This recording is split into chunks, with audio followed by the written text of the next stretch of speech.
नमस्कार साथियों, चैनल में पुनः आप सभी का स्वागत है। देखते हैं प्राचीन भारतीय इतिहास जानने के स्रोतों में एक आज नया स्रोत है, वह है विदेशी यात्रियों का विवरण। ठीक है ना। जो विदेशी यात्री विभिन्न शासकों के समय में आए, उनके यात्रा वृत्तांत जो अपने ग्रंथों में लिखे, तत्कालीन भारत की सामाजिक, आर्थिक, राजनीतिक और धार्मिक व्यवस्थाओं का वर्णन उन्होंने किया है और भारतीय जनजीवन के विषय में भी उन्होंने अपने ग्रंथों के माध्यम से बताया है। तो विदेशी यात्रियों के विवरण को हम 3 भागों में विभाजित कर सकते हैं, है ना। पहला है यूनानी रोमन लेखक हैं, दूसरे भाग में हैं चीनी लेखक और तीसरे भाग में अरबी लेखक, है ना।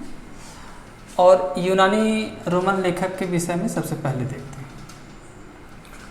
तो यूनानी रोमन लेखकों में नाम आता है टेसियस का, टेसियस और हेरोडोटस। तो टेसियस जो था यह ईरानी वैद्य था, है ना। टेसियस ईरानी वैद्य था जिसके यात्रा वृत्तांत से भारतीय समाज का विवरण मिलता है और साथ ही साथ शासकों का विवरण मिलता है और भारतीय जनजीवन किस प्रकार से था इसका विवरण मिलता है टेसियस से। तो टेसियस ईरानी वैद्य था। जो नाम आता है दूसरा हेरोडोटस का, बहुत ही इम्पोर्टेंट है। और हेरोडोटस जिसे इतिहास का पिता कहा जाता है, यह आप छोटी कक्षाओं से भी जानते आ रहे हैं। हेरोडोटस को इतिहास का पिता कहा जाता है। 5वीं शताब्दी ईसा पूर्व में इसने अपनी पुस्तक लिखी थी, हिस्टोरिका नाम से पुस्तक है ये।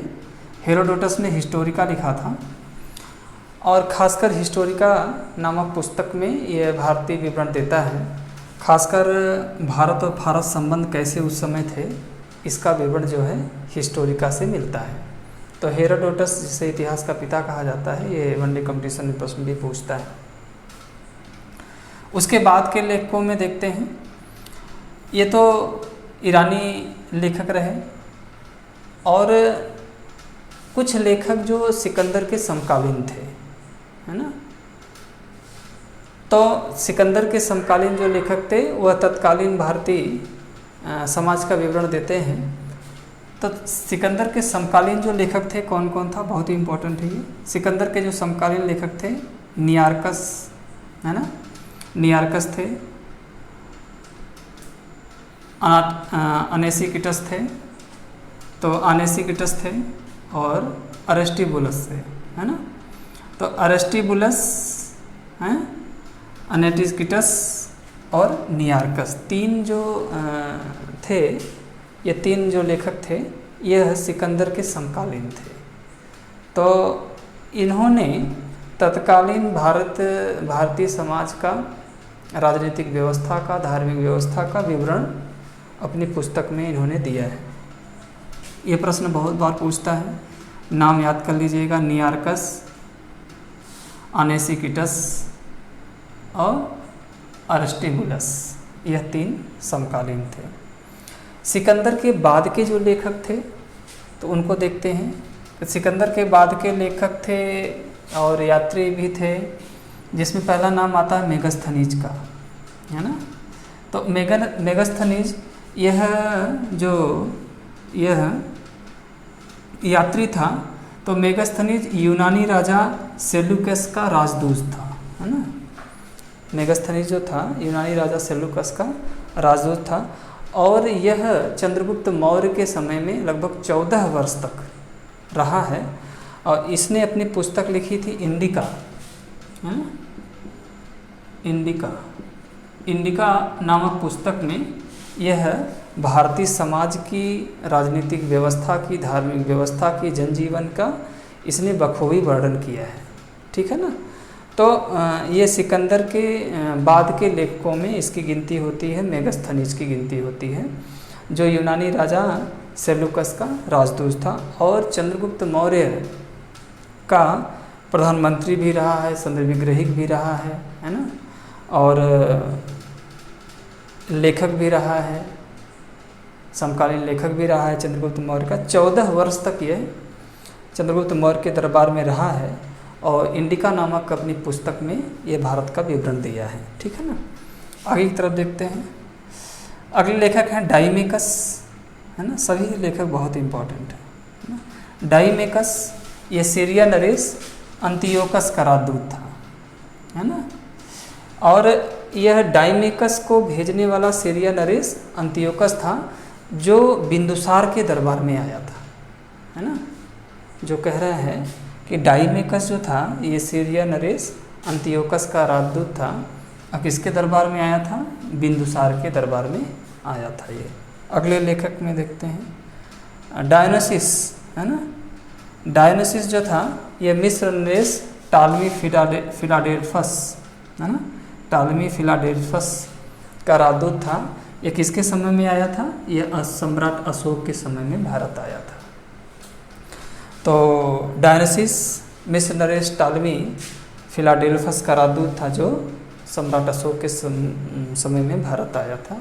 उसका समकालीन लेखक रहा है, यात्री रहा है। ठीक है।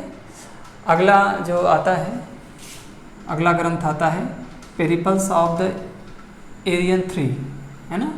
तो या पेरिपल्स ऑफ द एशियन सी भी कह सकते हैं।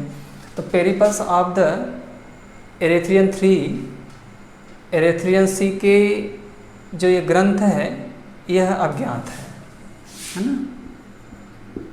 अज्ञात है, इसके लेखक का पता नहीं है। यह संभवतः 80 से लेकर के 115 ईस्वी के बीच लिखा गया होगा। और यह खासकर पेरिपल्स ऑफ द एशियन सी में क्या मिलता है विवरण? भारतीय बंदरगाहों और व्यापारियों का विवरण मिलता है। बहुत ही इम्पोर्टेंट है ये। इसका पूछता है कि खासकर ये पुस्तक किस पे लिखी गई है, तो भारतीय बंदरगाहों और व्यापारियों का विवरण मिलता है किससे? पेरिपल्स ऑफ द एशियन सी में मिलता है। ठीक है ना। अगला ग्रंथ है जिसे आप कहते हैं नेचुरल हिस्ट्री, है ना। तो नेचुरल हिस्ट्री जो है ये प्लिंटी की रचना है। इससे क्या क्या जानकारी मिलती है? भारतीय पशु पक्षियों की जानकारी मिलती है, पेड़ पौधों की जानकारी मिलती है और खनिज संसाधन की भी जानकारी इससे आपको प्राप्त होती है। किससे? नेचुरल हिस्ट्री से, या नेचुरल हिस्टोरिका भी कह सकते हैं इसे। और ये प्लिंटी की रचना है। ठीक है। तो ये छोटा सा चैप्टर है। अगले क्लास में मैं चीनी लेखक के, जो चीनी लेखक भारत आए थे और उन्होंने विवरण दिया है, उसके विषय में चर्चा करूँगा। जो कंपटीशन में प्रश्न बनते हैं उसको देख लीजिए। हाँ, ये पूछ देता है जैसे निम्नलिखित में से कौन सा यात्री जो है यूनानी वैद्य था? तो यूनानी वैद्य कौन था? टेसियस, है ना। फिर दूसरा प्रश्न पूछता है कि इतिहास का पिता किसे कहा जाता है? तो हेरोडोटस को कहा जाता है। ठीक, ये प्रश्न है। या हेरोडोटस ने कौन सी पुस्तक लिखी थी? तो हिस्टोरिका लिखी थी। ठीक। आगे प्रश्न जो पूछता है बहुत इंपॉर्टेंट है। जहाँ 3 बातें होती हैं या 4 बातें होती हैं वहाँ प्रश्न अधिक बनता है। तो ये पूछ देता है कि निम्नलिखित में से कौन सा सिकंदर का समकालीन लेखक नहीं रहा है? तो ये 3 दे देगा, 1 को दे देगा जो नहीं रहेगा। ठीक है ना। तो ये प्रश्न बराबर कंपटीशन में पूछता है। और अगला प्रश्न जो पूछता है एग्जाम में बनता है, ये तीनों बहुत ही इम्पोर्टेंट हैं। हाँ, सिकंदर के बाद के लेखों में ये पूछ देता है मेगास्थनीज ने कौन सी पुस्तक लिखी थी या कौन सा ग्रंथ लिखा था? तो इंडिका नामक ग्रंथ लिखा था। या मेगास्थनीज जो है ये किसका राजदूत था? तो किसका राजदूत था? यानी सेलुकस का राजदूत था। ये किसके समय में आया था? तो चंद्रगुप्त मौर्य के समय में आया था ये। और ये भी पूछता है कि इंडिका नामक पुस्तक किसकी है? तो मेगास्थनीज की है। इंडिका नामक पुस्तक में क्या मिलता है? तो मौर्य काल की सामाजिक, धार्मिक, राजनीतिक व्यवस्थाओं का विवरण मिलता है इंडिका पुस्तक में, है ना। अगला पूछता है डाइमेकस किसका राजदूत था? तो अंतियोकस का राजदूत था। किसके समय में आया था? बिंदुसार के समय में आया था। बहुत इंपॉर्टेंट है। डायनोसिस जो है यह किसका राजदूत था? तो फिलाडेल्फस का राजदूत था। किसके समय में आया था? सम्राट अशोक के समय में आया था। और इसके साथ साथ देखिए ये एरिया को भी पूछ देता है कि डाइमेकस कहाँ का राजदूत था? ठीक है ना, सीरिया का था।